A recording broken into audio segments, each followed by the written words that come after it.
اگر آپ نے ابھی تک ہمارا چینل سبسکرائب نہیں کیا تو ابھی سبسکرائب کریں اور بیل آئیکن کو کلک کر کے ہماری لیٹسٹ ویڈیوز کے بارے میں اپڈیٹ جانیں۔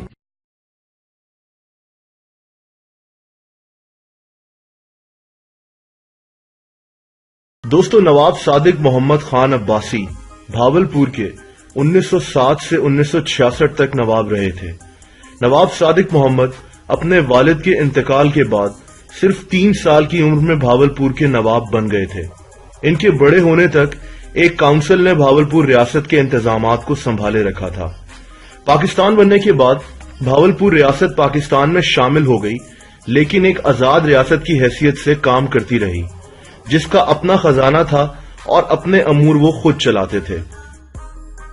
دوستو، یہ بات شاید بہت کم لوگوں کو پتا ہے کہ نواب صادق عباسی کتنے سخی انسان تھے۔ پاکستان کے بننے کے بعد انہوں نے حکومت پاکستان کی بے انتہا مدد کی۔ نواب صادق محمد نے اس دور میں 7 کروڑ روپے پاکستان کے خزانے میں شامل کیے تھے۔ اس وقت یہ بہت بڑی رقم ہوا کرتی تھی۔ اس کے علاوہ تمام حکومتی آفیسرز کی 1 مہینے کی سیلری بھی ایک دفعہ بھاولپور اسٹیٹ کے خزانے سے ہی لی گئی تھی۔ انہوں نے اپنی ذاتی زمینیں بھی یونیورسٹی آف پنجاب اور کنگ ایڈورڈ میڈیکل کالج کو تحفے میں دے دی تھی۔ نواب صادق قائد اعظم کے بہت قریبی دوست بھی تھے۔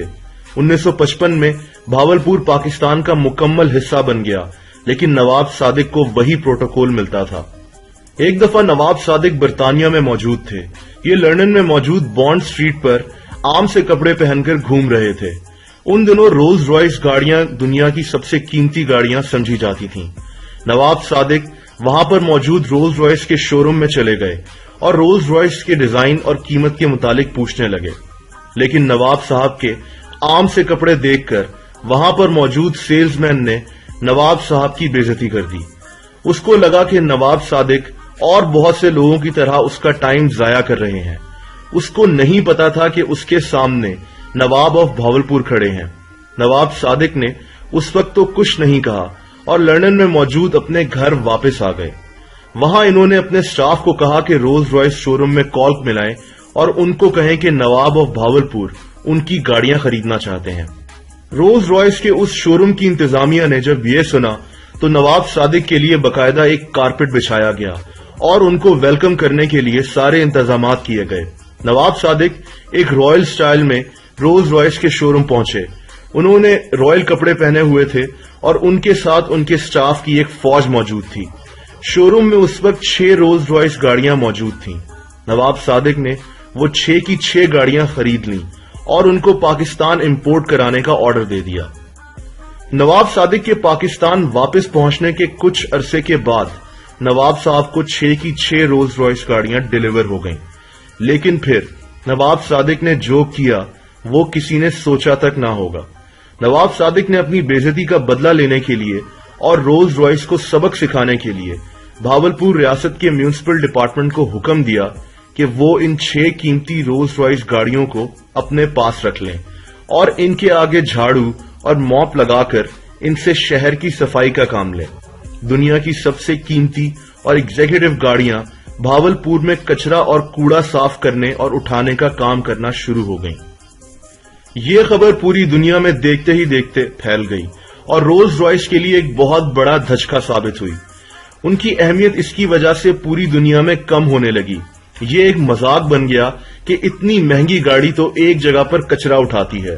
رولز رائس کی ریپوٹیشن خطرے میں پڑ گئی۔ اس سے رولز رائس کا ریونیو بھی کافی گر گیا۔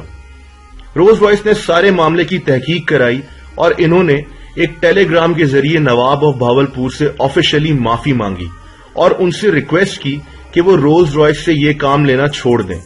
انہوں نے نواب صاحب کو کچھ گاڑیاں تحفے میں بھی دیں۔ نواب صاحب نے یہ سب رولز رائس کو سبق سکھانے کے لیے کیا تھا اور ان کو احساس کرانے کے لیے کیا تھا۔ نواب صاحب کو پتہ چل گیا کہ اب ان کا مقصد پورا ہو چکا ہے اور انہوں نے حکم دیا کہ رولز رائس سے کچرا اٹھانا بند کر دیا جائے۔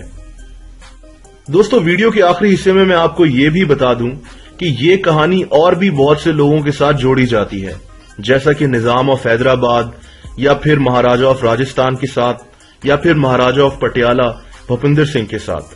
ہو سکتا ہے کہ نواب آف بھاولپور کے دیکھا دیکھی رولز رائس سے کچرا اٹھانا اس خطے میں ایک ٹرینڈ بن گیا ہو اور دوسرے مہاراجا اور نواب ایسا کرنا شروع ہو گئے ہوں، لیکن ایک بات تو طے ہے کہ یہ کہانی نواب آف بھاولپور نواب صادق محمد خان عباسی کی ہی ہے۔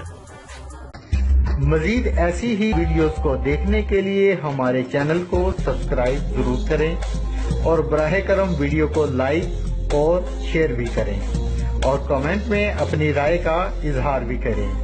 پھر ملیں گے ایک نئی ویڈیو کے ساتھ۔ اللہ ہم سب کا حامی و ناصر ہو۔